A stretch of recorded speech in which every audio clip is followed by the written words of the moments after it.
하나님께서는 이 범죄한 이스라엘 심판하시겠다 말씀하셨습니다. 그러나 우리가 최근에 살펴보는 말씀이 심판 이후, 심판이 끝이 아니라 그 심판을 통해서 그들을 새롭게 하고 회복하고 그래서 구원하시겠다, 이런 이야기를 계속 살펴보고 있습니다. 특별히 지난 시간에는 하나님께서 하나님의 백성들을 회복하시면 어떤 일이 일어나게 되는지 그런 부분들을 우리가 좀 살펴봤습니다. 하나님께서는 이 포로민들이 돌아올 때 폐허가 되어버린 예루살렘과 유다에 사람의 씨와 짐승의 씨를 뿌리고 그들을 심고 세울 것이다, 그런 이야기를 하나님께서 하셨습니다. 오늘도 그 이어지는 이야기로 이 백성들이 돌아와서 그들과 이제 계약을 맺겠다는 말입니다. 새 언약을 그들과 세우겠다. 언약을 맺을 뿐만 아니라 새로운 백성들이 있으니 새로운 백성이가 할 땅도 있어야 되겠죠. 새 땅도 준비하겠다. 그 이야기를 오늘 31절부터 40절 사이에서 하게 됩니다. 우리 이 부분을요, 이번 주와 다음 주까지 해서 두 번에 걸쳐서 좀 살펴보려고 합니다. 먼저 31절입니다. 하나님 말씀하십니다. 보라, 날이 이르리니 내가 이스라엘 집과 유다 집에 새 언약을 맺으리라. 이스라엘 집과 유다 집, 의심의 여지 없이 북쪽 이스라엘, 남쪽 유다 포함해서 모든 이스라엘 전체를 이야기하는 겁니다. 그들과 하나님께서는요, 새 언약을 맺으실 것이다, 그렇게 이야기를 하고 있습니다. 보통 우리가 계약서 쓸 때 어떻게 씁니까? 계약서는 언제 작성을 합니까? 대수롭지 않은 일이나 이런 거는 그냥 말로 그냥 몇 시에 봅시다 약속하고 맙니다. 그런데 중요한 거, 이거 반드시 지켜야 될 일, 이런 것들은 계약서를 써서 남기죠. 하나님께서 오늘 말씀하시는 게 그런 겁니다. 70년 포로 유수의 삶이 끝나고 그들을 돌아오게 회복하겠다고 말씀을 하시는데 그 이야기가 하나님 허언이 아니다, 그냥 한번 해보는 말씀, 혹은 되면 좋고 안 돼도 좋은 말씀이 아니라 반드시 하나님께서 지키실 것을 확증해 주시는 겁니다. 그래서 그들과 새 언약을 맺겠다, 그 얘기를 하시는 겁니다. 사실요, 이 이스라엘 백성들, 특별히 남쪽 유다가 포로기 중에 있었지만 아직 나라가 완전히 망한 게 아니었습니다. 70년 포로 기간은 아직 시작도 안 했습니다. 근데 하나님은 이미 70년 포로 기간과 그 이후에 그들과 새로운 언약을 맺으실 것까지 말씀을 하시는 겁니다. 반드시 그들에게 회복을 줄 것이고 구원을 허락하실 것, 하나님이 하신 이 회복과 구원의 말씀은 반드시 이루어질 것임을 하나님의 의지를 밝혀주고 계시는 겁니다. 근데 오늘요, 언약은 언약인데 31절에 보면 어떤 언약을 맺습니까? 새 언약을 맺겠다. 말 그대로요, 새로운 언약을 이야기하는 건데 이전의 언약이 아닌 그것과 다른 새로운 언약을 맺겠다, 그렇게 이야기를 합니다. 이스라엘 백성들, 유다 백성들이요, 바벨론의 포로로 끌려가 있어서 70년을 보냅니다. 31절에 보시면 북쪽 이스라엘도 포함된다고 했죠. 북쪽 이스라엘은 남쪽 유다기 망하기 전에 그 전에 120년 전에 이미 멸망을 했던 겁니다. 그러니 그들은 사실은 이 70년까지 합치면 거의 200년 가까이 나라가 없이 흩어져 있었던 겁니다. 그런 사람들에게 보통 한 세대를 25년, 30년 이렇게 봅니다. 그러면 70년만 해도 2대에서 3대가 흘러갑니다. 200년이면 이미 기억조차 까마득해 져버리는 겁니다. 하나님께서 언약을 맺을 대상들은 그런 이 2대, 3대 가깝게 멀리는 5대, 6대가 넘어가 버린 자손들과 언약을 맺겠다는 이야기입니다. 당연히 그들과 맺는 언약은 전혀 새로운 세대니까 새로운 언약이 맺는 거 당연하다 할 수도 있습니다. 그러나 한편 또 생각해 보면 이스라엘 백성들은 북쪽 이스라엘, 남쪽 유다 할 것 없이 원래 멀리는 저 창세기 아브라함부터 시작해서 가깝게는 출애굽 이후에 가나안 땅 입성할 때부터 하나님과 언약을 맺은 언약의 백성들이었습니다. 비록 이스라엘 백성들은 그 언약을 제대로 못 지키고 하나님 앞에 불순종하고 떠났지만 공식적으로 이스라엘 백성들은 하나님을 떠난 적이 한 번도 없습니다. 그들은 여전히 성전에서 하나님의 제사를 드리고 있었고 하나님은 우리의 하나님이라고 하고 있는 중이었습니다. 하나님 또한 그 언약을 깨신 적이 한 번도 없었습니다. 그러면요, 70년 후에 그들이 망했다가 돌아오면 여전히 그 언약이 유효하기 때문에요, 있는 계약서 다시 갱신하면 될 일입니다. 그렇죠? 새로운 언약을 맺을 일이 아니라 그냥 갱신하면 될 일입니다. 그런데 하나님께서는요, 그거 말고 옛날에 그 언약 가지고 와서 다시 그거 유효하다 갱신할 게 아니고 완전히 새로운 언약, 그것과는 다른 언약을 맺겠다, 그리 말씀하십니다. 하나님의 마음이 느껴지십니까? 새롭게 시작하고자 하시는 하나님의 의지, 하나님 당신의 백성들과 완전히 새로운 관계를 맺고 새로운 시대를 열어가겠다는 하나님의 마음이 여기에 있는 겁니다. 이제 좀 더 그 새 언약을 그럼 어떤 것인지 하나씩 좀 더 살펴보면 32절 보십시오.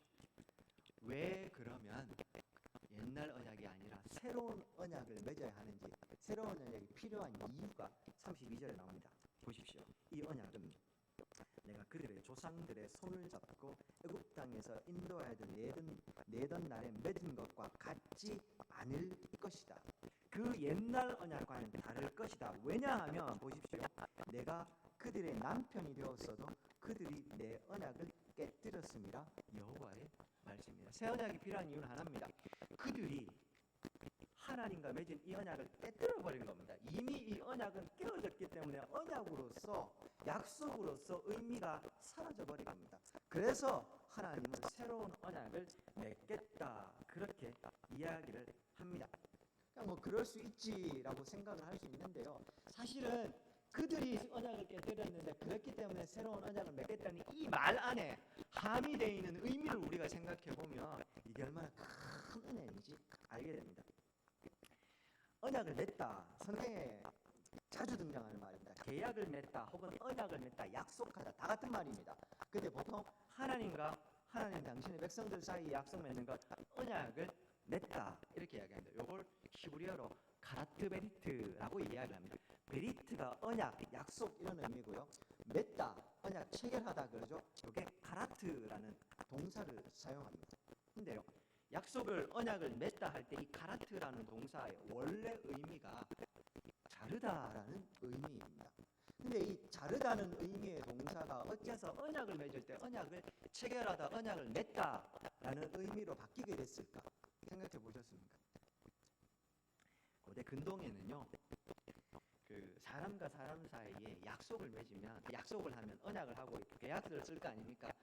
쓰고 나면 계약식이라는 걸 했다고 합니다. 그 계약식이 어떻게 진행되냐 하면 동물을 한 마리, 비둘기 같은 새도 괜찮고 큰 동물도 괜찮습니다. 동물 한 마리를 잡아가지고요, 동물을 반을 쫙 가릅니다. 반 가르면 그 사이에 길이 생기겠죠. 반을 갈라놓고 그 사이로요, 약속을 맺은 당사자 두 사람이 손을 잡고 지나갑니다. 그게 언약식이었습니다.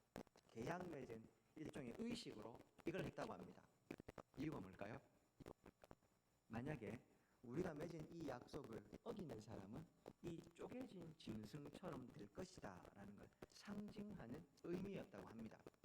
우리 이거 어디서 보셨습니다? 어디서 보셨습니까?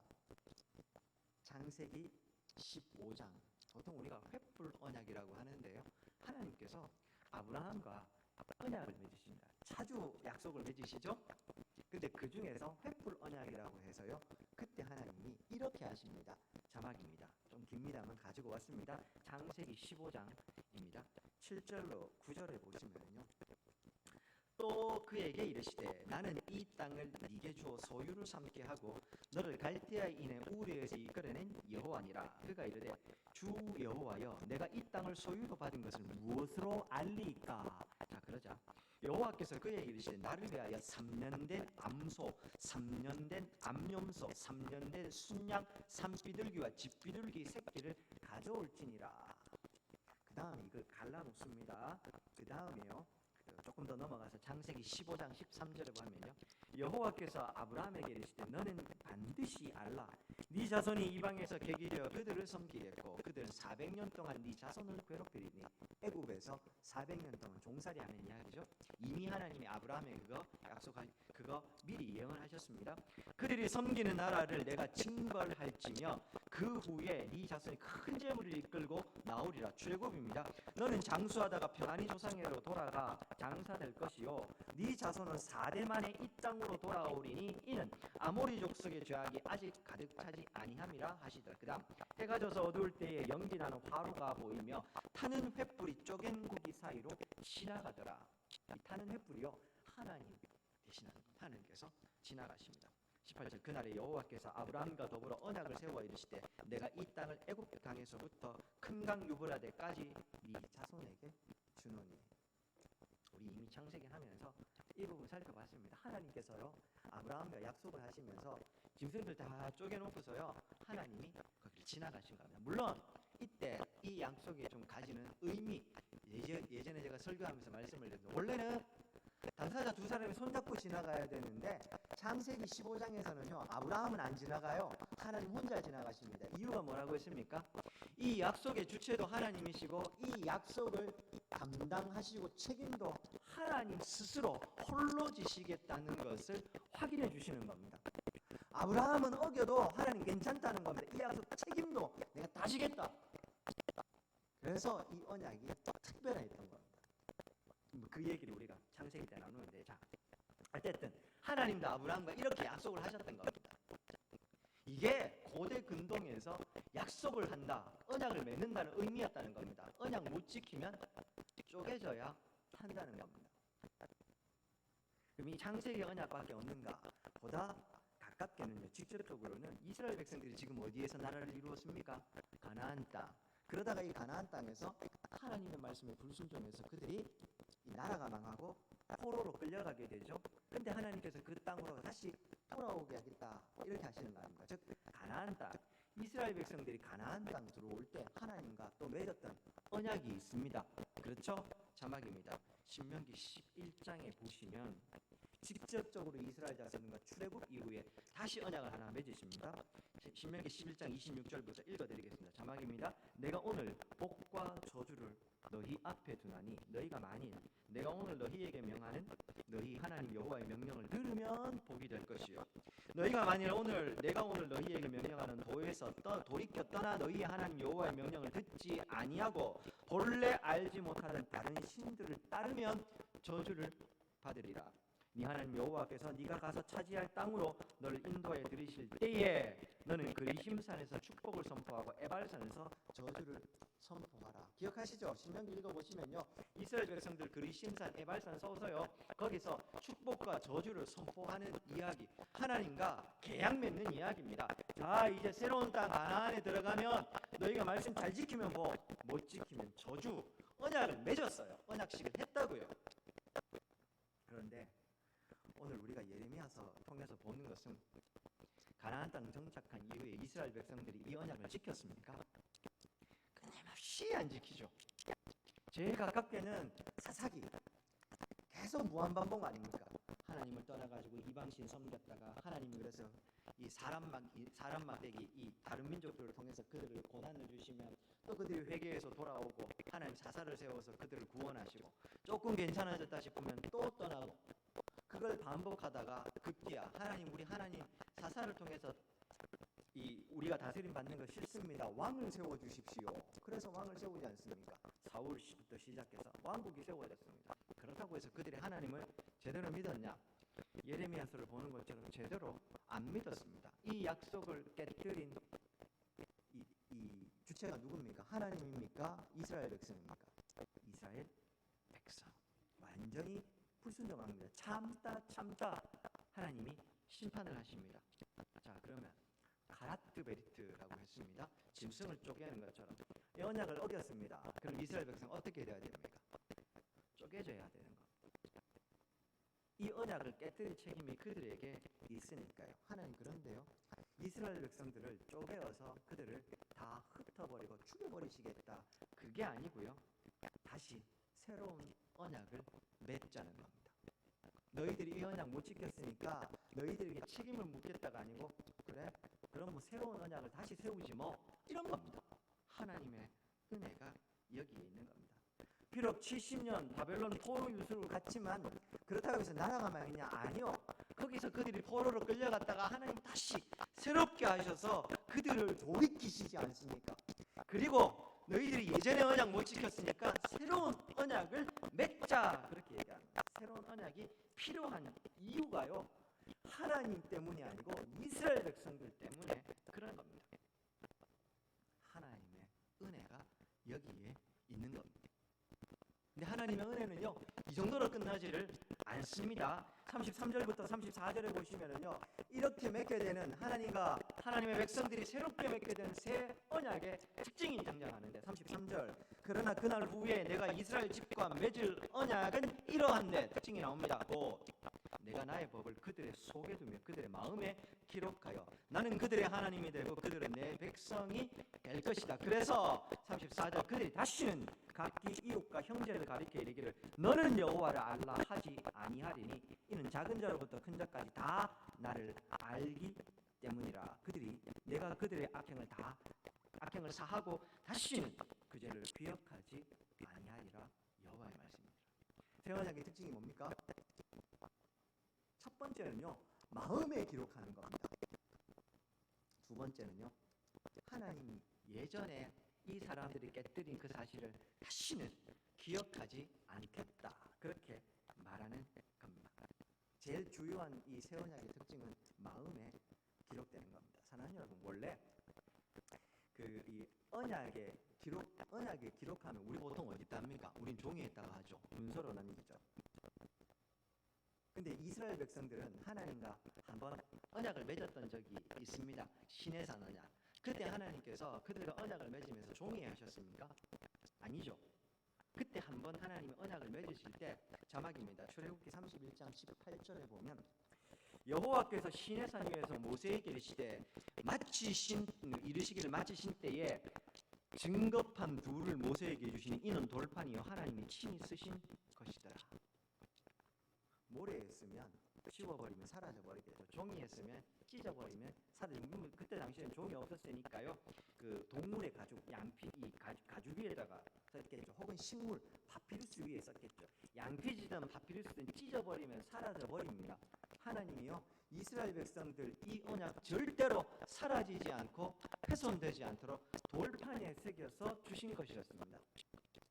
그런데 그 돌판에 새긴 언약조차 이스라엘 백성들을 어떻게 했었습니까? 잊어버린 겁니다. 하나님 절대로 잊어버리지 말라고 훼손되도 안 되는 돌판에다가 그 언약을 새겨주셨는데, 문제는 이스라엘 백성들이 이 하나님의 법을 잊어버린 겁니다. 잊고 싶어 잊었겠습니까? 자기들이 안 잊었다고 이야기하겠죠. 중요한 순간, 내가 하나님 앞에서 잠깐만 이렇게 죄를 지어야 될 순간, 하나님 지금 요 한 시간만 눈 감아 주십시오. 하나님 요 한 시간만 좀 떠나셨다가 와주십시오. 하나님, 제가 교회에 와서 예배하는 순간만 저한테 계시고, 제가 요 교회 문을 나서는 순간부터는 저한테 관심 끊어주십시오. 저는 제 마음대로 한번 살아볼 거니까 하나님 모른 척 해주십시오. 똑같은 겁니다. 이스라엘 백성들 돌판에 기록되면 뭐합니까? 그 언약이 있다 하더라도 그걸 모른 척 해버린 것이었습니다. 제사를 드릴 때는 하나님 앞에서는 기억하는데 돌아서면, 왜요? 하나님의 언약보다 더 중요한 거 있잖아요. 바알과 아세라. 그들이 약속해주는 풍요와 다산의 복이 너무 그럴듯했거든요. 하나님이 말씀하시는 삶은 너무 답답하거든요. 그래서 그걸 멀리 해버립니다. 모른 척 해버립니다. 하나님 그래서요, 돌판에 쓰신 그 언약의 방식을 바꾸십니다. 이번에는 어떻게 해요? 새 언약은 돌판이 아니라 너희의 마음판에 새겨버리겠다. 이 타락한 백성들 쪼개어도 시원찮을 것인데 그 책임을 묻지 않으시고, 너희들의 죄를 내가 하나도 기억하지 않겠다, 대신에 너희들이 잊을래야 잊을 수 없도록 너희들의 마음판에다가 기록을 하겠다 이야기를 합니다. 34절에 나오는 이야기가 그 이야기입니다. 모든 사람들의 마음에 언약이 다 새겨져 있기 때문에요, 굳이 공부하지 않아도 됩니다. 알려고 노력하지 않아도 마음에 새겨져 있기 때문에 누구나 나옵니다. 그러니 너는 여호와를 알라 할 필요가 없어요. 이미 마음에 새겨져 있어서 다 알기 때문에요. 새 언약의 특징이 그런 것입니다. 그들의 조상들이 했던 실수, 그 실수조차 용납하지 않으시고 아예 새로운 방식으로 언약을 맺어 버리시는 겁니다. 와, 이스라엘 백성들 좋겠다.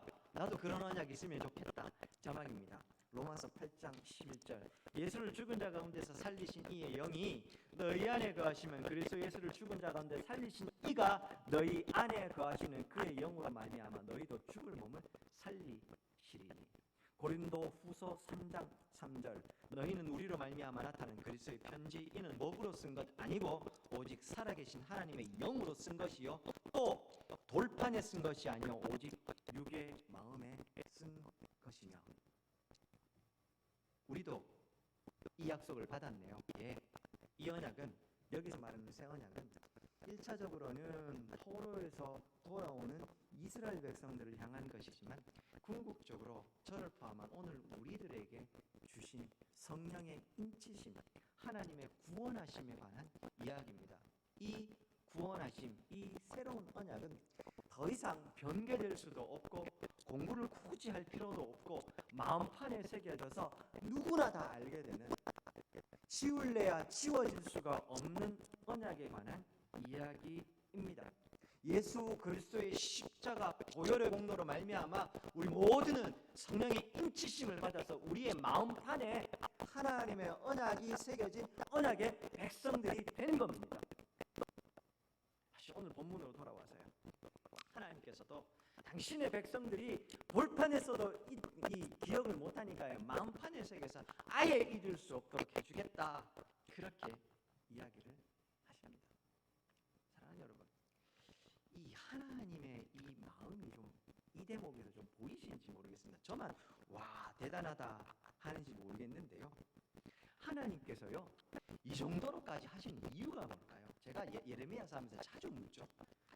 하나님이 뭐가 답답해서 이 범죄한 이스라엘 백성들을 안 지키면요, 아이 온 우주가 하나님의 것인데 이스라엘 백성들 그 뭐 잘났다고요?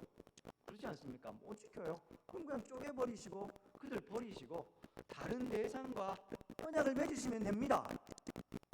근데 그렇게 하지 않으시고 안 지키는 그들에게 지키지 않으면 안 되도록, 지킬 수밖에 없도록 새로운 언약을 맺어 버리시겠다고 말씀하시는데 이유가 뭘까요? 이유가 뭘까요? 33절 한번 보시겠습니까? 마음에 기록하여, 그 다음요 33절 하반절에요. 나는 그들의 하나님이 되고 그들은 내 백성이 될 것이라. 하나님이 그들의 하나님이 되고 싶고요, 그들을 하나님의 백성으로 삼고자 하나님이 이렇게 새로운 언약을 맺으시겠다는 겁니다. 하나님이 그들 되고 싶다 이러니까 하나님이 무슨 원함이 있는 줄 알고, 하나님이 무슨 대단한 뭔가 그들에게 그렇게 하지 않으면 하나님이 애정결핍을 가지신 분입니까? 제가 늘 말씀드리지만 이게 신인 동형론적 표현이라고 해서 표현하려고 하니 인간의 언어로 이렇게 표현될 뿐, 하나님은 홀로 충분하신 분입니다. 자충족적 존재라고 하는데요, 하나님은 스스로 충만하신 존재이기 때문에 부족한 게 없고 원하시는 게 없는 분입니다. 결핍이 없는 분이라고요. 그런 하나님이 뭐가 답답해서 인생에게 나는 너희들의 하나님이 되고 너희들은 내 백성이 될 것이다 이렇게 말씀하시겠습니까? 그걸 통해서 그들에게 찬양받고 예배받으시려고요. 그 이스라엘 백성들 아니어도 하나님이 지으신 피조물 전체가 하나님을 다 찬양합니다. 자연 만물과 온 우주가 하나님을 찬양하는데 하나님 뭐가 답답해서 그 찬양을 받겠다고 하시겠습니까? 이스라엘 백성들이 뭔가 대단하게 그 해가지고 하나님 영광 받으십시오, 그거 하나님이 원하시겠습니까? 우리의 착각일 때문입니다. 가끔 교회 안에서요, 우리가 대단하게 막 노력을 해서 하나님께 영광을 돌려드려야 된다고, 무슨 영광을 돌릴 겁니까? 누군가 엄청난 헌금을 하면 막 교회에서 헌금했다고 이야기합니다. 그 돈은 누구 겁니까? 그게 대단한 헌신이긴 하지만 그 돈은 누구 겁니까? 하나님 거 아닙니까? 대단한 헌신을 했다고 이야기합니다. 교회를 위해서 이런 봉사도 하고 저런 봉사도 하고 했다고 합니다. 근데 그 봉사는 도대체 누가 주신 힘과 능력으로 한 겁니까? 하나님이 주신 것 아니었습니까? 하나님을 향해서 우리가 뭔가를 했다고 하지만 하나님이 뭐가 답답해서 그걸 받으시겠습니까? 우주 만물이 인간은 가늠조차 할 수 없는 이 온 우주 만물이 하나님을 찬양하는데, 제가요 이 군위에 와서야 별의 아름다움을 다시 봅니다. 옛날에 티베트에 갔을 때, 몽골에 갔을 때요, 그 넓은 평원에 이 침낭을 하고 누우면요, 한밤에 불빛이 없으니까요 하늘이 쏟아질 것 같아요. 은하수 한번 보셔야 돼요. 그게요 아름답다를 넘어서 경외감이 듭니다. 두려운 마음이 들어요. 와, 이런 거요. 그냥 눈으로 봐도 그 정도인데요, 실제로 그 영광을 보면 하나님이 만드신 피조물의 영광을 보면서도 경외감이 드는데, 하나님을 보면 내가 죽지 않고는 내가 죽을 수밖에 없겠구나, 이런 마음이 들었었습니다. 그 모든 피조물들이 하나님을 찬양하고 하나님께 영광을 돌리고 있습니다. 하나님이 뭐가 답답해서 인간의 손에서 그 보잘것없는 걸 받으시겠습니까? 그러니 우리가 하나님을 위해서 뭐 대단한 걸 얘기했다고 할 필요도 없습니다. 할 수도 없습니다. 인간이 아무리 건축물을 잘 지어놓은들 그건 그냥 하나님의 은총의 조각일 뿐입니다. 그냥 그걸 보면서 와 대단하다 하시면서, 야 천국은 얼마나 대단할까, 하나님의 은총의 조각이 들어있는 게 이 정도로 아름다우면 천국은 얼마나 대단할까, 이렇게 생각하시면 됩니다. 다시 본문으로 돌아갑니다. 다시요. 왜 하나님이 이렇게까지, 나는 너희들이 하나님이 되고 너희들은 내 백성이 될 거다, 왜 그렇게 하실까요? 사랑하셔서요. 그것밖에 없습니다. 사랑하니까요. 사랑하는데 이유가 있습니까? 하나님이 사랑하겠다는데요. 그냥 사랑하시니 하나님께서 그들을 그렇게 받아주시는 겁니다. 지은 죄도 모른 척 해버리시고요, 그들 쪼개야 되는데 그것도 하나님 잊어버리시겠다고 말씀하시면서 그들과 새로운 관계를 맺자, 그렇게 말씀하시는 겁니다. 제가 이전에도 말씀을 드렸는데요, 궁극적으로 그러면 그 백성이 돼서 뭐 할 거냐고요? 같이 살자는 겁니다. 같이 살자는 거. 제가 이걸 어떻게 좀 설명할까 하다가요, 그래 맞겠다, 저도 지금 사람한테 그렇게 얘기하는, 같이 사는 겁니다. 같이 사는 거. 에덴 동산에서 아담과 하와가 하나님과 뭐 했겠습니까? 같이 살았습니다. 물론 신학적으로 표현하려면 굉장히 많은 이야기들이 있는데, 한마디로 이야기하면 같이 산 겁니다. 하나님이 에덴 동산 지어놓고서 아담과 하와에게 하신 게 뭡니까? 잘 보존하고 다스려다오. 하나님이 지으신, 주인이 하나님이신데요, 하나님이 대리자로 아담과 하와를 세우셨어요. 아담과 하와는 그래서 피조물들 사이에 마치 창조주와 같이 위치해 있었어요. 그래서 동물들의 이름을 지었다고 말씀드렸죠. 소유권의 이야기라고 했습니다. 이름을 짓는다는 건 내가 너의 소유로, 그걸 상징하는 의미라고 했습니다. 이름을 지어줘요. 그리고 하나님이 아담과 하와가 함께 동산을 거닐었던 겁니다.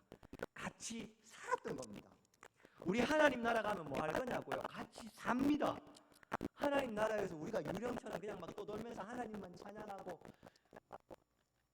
그거 없고요. 그냥 살아요. 에덴 동산에서 아담과 하와가 동산을 거니면서 살았던 것처럼 우리도 그렇게 하나님과 천국에서 살 거라고요. 하나님이 그거 하자고 지금 새 언약을 맺겠다, 그렇게 이야기를 하는 겁니다. 부모님들이 자녀에게 바라시는 게 뭐 특별한 게 있으십니까? 자녀를 통해서 나는 한번 한몫 잡고 한미천 잡고 나는 자녀 때문에 한번 내 팔자 고치고 이런 분 계십니까?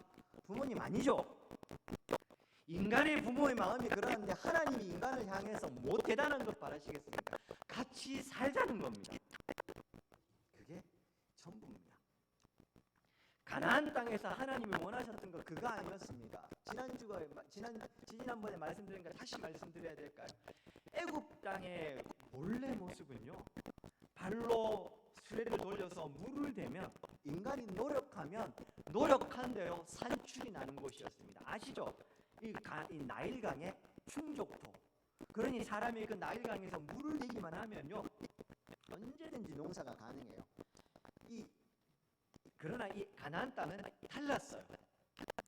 발로 물대는 땅이 아니고 땅이 물을 흡수해버리는 땅이네요. 농사가 안 되는 땅이에요. 때에 따라서 이른 비와 늦은 비, 하나님이 비를 내려주시지 않으면 농사가 안 돼요. 그런데 왜 젖가꿀이 흐르는 땅이라고 했습니까? 하나님만 쳐다보고 살라고요. 하나님이 그들을 돌보아 주시니 때에 따라 먹을 것을 주시고 비도 주시고 돌보아 주시겠다고요. 40년 동안 광야에서 훈련한 거 그거였습니다. 내일 뭐 먹을까 걱정 안 해도 돼요. 내일은 내일대로 만나가 또 나와 있어요. 오늘은 오늘 먹을 것만 구하면 돼요.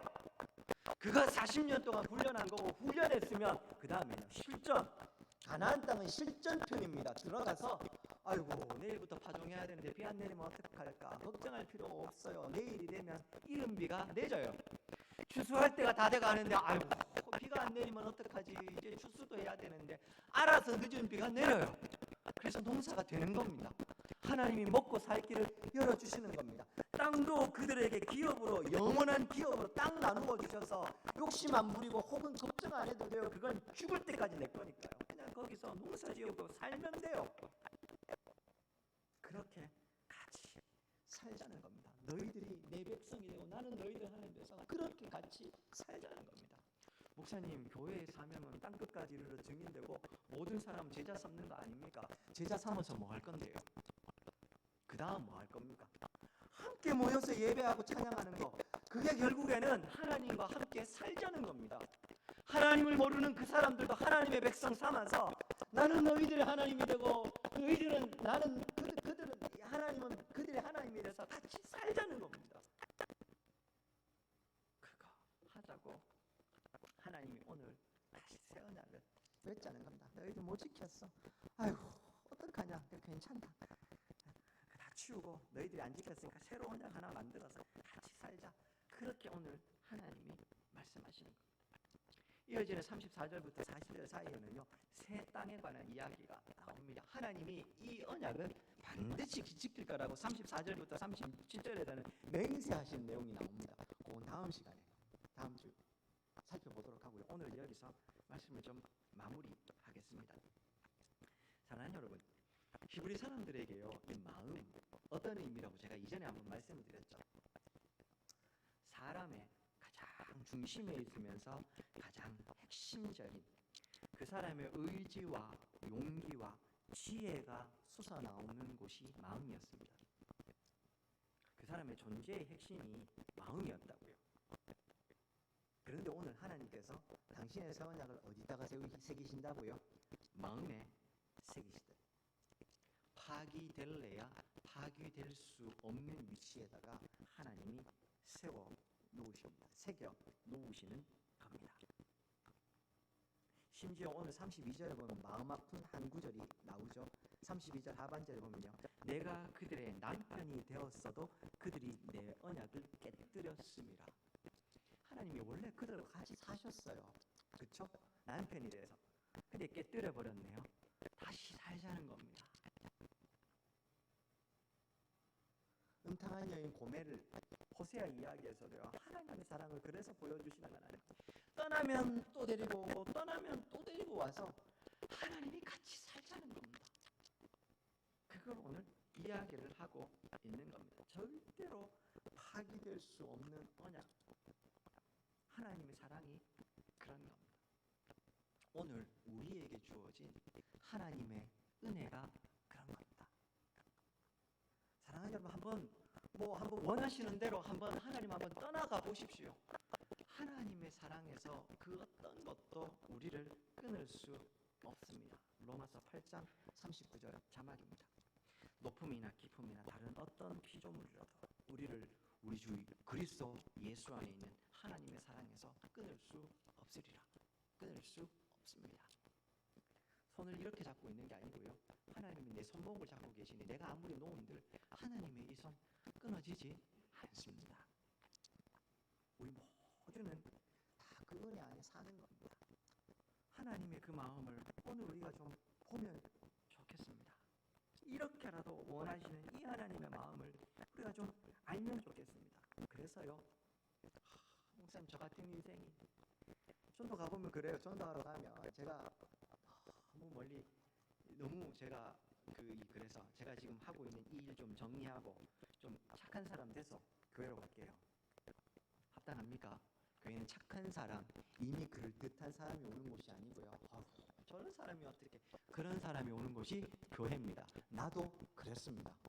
우리가 안 그런 척하고 여기 앉아있지만 우리도 원래 그랬습니다. 아니, 지금도 어쩌면 하나님 보시기에 우리는 말도 안 되는 모습으로 살고 있을지 모릅니다. 그래도 괜찮습니다. 그래도 하나님은 사랑한다 말하고 그래도 마음의 세계에서 너를 내 백성 삼겠다 말씀을 하시는 겁니다. 두 번째, 이런 하나님의 마음을 알아서요, 우리 제발 천박한 세상의 가치들에 우리의 마음 빼앗기지 않았으면 좋겠습니다. 돈 많으면 좋을 것 같으시죠? 저도 돈이 많아 본 적이 없어서 많은 게 어떤 의미인지 잘 모르겠습니다. 그러나 최소한 돈이 많으면 어떤 일이 벌어지는지는 압니다. 돈 많으면 편안하게 살고 아무것도 안 할 줄 알죠. 돈이 많으면 많아질수록 쉴 수 없습니다. 에이, 목사님 돈 많은데 어떻게 쉴 수 없냐고요? 자산이 많은 사람들 어떻게 사는지 한번 보십시오. 쉴 수 없습니다. 그 자산을 관리하고 불리거나 관리해야 되기 때문에요. 끊임없이 마음이 거기가 있고 몸은 쉬겠죠. 마음이 못 쉬고 계속해서 거기에 가 있습니다. 많은 학자들이요 공통적으로 하는 이야기를 합니다. 물질이 많거나 지위가 높거나 하면 쉴 수가 없습니다. 사탄이 원하는 건 그런 게 아닐까요? 마음을 하나님께로 가지 못하게 계속해서 다른 데 빼앗겨서 바쁘다 하면서 하나님과 상관없이 사는 것. 하나님의 이런 마음이 있는데요, 그 허탄한 것에 마음을 두고 살아가는 우리의 모습을 얼마나 안타깝게 보시겠습니까? 사랑하는 여러분, 다시 말씀드리면 저도 돈이 많지 않아 봐서 뭔지 잘 모르겠습니다만 다만 한 가지는 압니다. 돈 많으면 행복할 것 같죠? 아니요. 돈이 많으면 기쁘고 즐거울 수 있습니다. 왜? 그거 있어도 기쁘고 즐거울 수 있습니다. 근데요, 그 기쁘고 즐거운 게 행복한가라고 물으면 우리 존재를 향한 질문은 행복한가? 많은 돈이, 높은 지위가 내게 즐거움도 주고 기쁨을 줄 수는 있어요. 하지만 아시지 않습니까? 그걸 다 기뻐하고 즐거워하고 돌아선 다음에요, 밀려오는 공허함은 그거 어떻게 할 겁니까? 행복한가는요, 돌아서서 지금 행복하다 하는 이 감정은요, 돌아선 다음에요 더 커져요. 지금 행복한데 이 행복한 일을 마음을 가지고 돌아서서 혼자 있으면 그 마음이 더 커지는 게 그게 진짜 행복인 겁니다. 그게 없는 건 그냥 기쁨이고 즐거움이에요. 그런 건 있어요. 누구에게나 다 있어요. 물질이, 명예가 우리에게 그런 행복감을 줄 수 없습니다. 사랑하는 여러분, 세상의 천박한 가치에 우리 마음 빼앗기지 않았으면 합니다.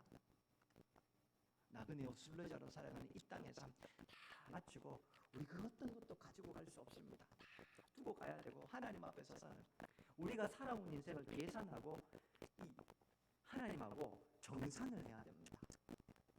그리고 영원한 천국, 그 하나님 나라로 들어갈지 말지 그 앞에서 결정을 하게 될 겁니다. 어떻게 사실 겁니까? 부끄럽게 하나님 앞에 가실 겁니까? 오늘도 나를 향해 다가오셔서 언약을 맺으시고 나하고 같이 살아줘 라고 말씀하시는 이 하나님의 사랑과 은혜를 붙잡고 허탄한 것에 마음 두지 마시고, 마음 둘 수 있어요. 좋을 수 있습니다. 제가 말씀드렸죠. 좋은 거, 맛있는 거 먹고 좋은 거 누린 다음에요, 와 좋다, 더 먹어야지 하면 그게 죄예요. 욕심. 근데 좋은 거 먹고요, 좋은 거 누린 다음에 와, 이 땅에도 이렇게 좋으면 천국은 얼마나 좋을까, 그렇게 생각하면 됩니다. 좋은 거 누리지 말라는 게 아니고 우리는 금욕주의자 아닙니다. 기독교는 금욕주의 종교 아닙니다. 누리시고 하나님 주신 분복 누리시고 즐거워하십시오. 거기서 멈추시고 천국을 소망하는 마음으로 나아가십시오. 하나님의 이 마음을 알고 주신 은혜 안에서 자족하며 즐거워하며 하나님과 함께 동행하며 살아가는 저와 우리 성도님 되시기를 주의 이름으로 축원드립니다.